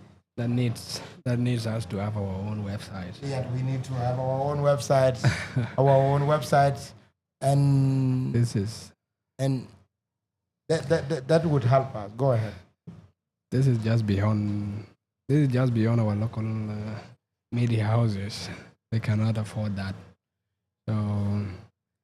So the only way to maintain our records is to download them and repost them once again. Or we can pre-record. We pre-record shows, these wedding shows. They must not be live anyway. You can pre-record them and post them online later. You can even trim out the best parts in the coverage and post them on social media, or on Facebook rather. And to the other local media houses that doesn't have YouTube channels, they need to also do that, because this thing is hitting only Facebook, right? It is hitting only Facebook, and the other websites are safe. So you need to have a YouTube account. You record, you pre-record, or you can go live on YouTube, like what is going on now. So that's all I have to say about that. It's going to hit our brothers badly, but there's a compromise. You have 90 days. They will compromise you. After 30 days, they will give you 60 more days to download your content and repost it. So the earlier the better. Okay. Okay. Ian apot. We're quite Ben late. I don't know how many people are watching. We need to thank you. We'll come to the conclusion of our today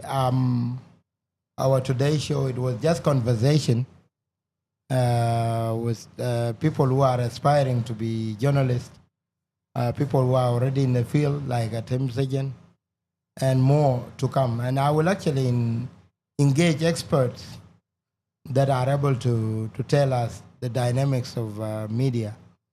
And the major thing here is to create an healthy environment whereby all of us as stakeholders have to take some responsibilities, whether in the government, in the media fraternity, from academics, the experts in the media world, and also those who are able to educate, entertain, and inform. Journalism has to work in a way that we collaborate as group and engage those who are able to deliver and to give information. And yes, opportunities are very rare in terms of availabilities, but also in terms of resources. But that will not hinder the thinking. So I will suggest that if you have any question, please put it. And the main idea was to alert people of changing environment in terms of live videos, and that you have to, for historical reason, you have to protect your data, and you have to also be sure of what you want to keep. And then we added the conversation to the table and to get some views from those who are already online and who have been practicing the work. So, Kelowai, Atem, we thank you for a conversation, and we appreciate the technical expert here, Mr. Deng Chiengkou, not always visible on the camera, but is the man that is bringing the data to you, and we appreciate him. So this conversation will also be on our YouTube. It's already on our YouTube. We were live on Ajakguong YouTube as well. So thank you, Kelowai, and thank you for coming. I appreciate the opportunity.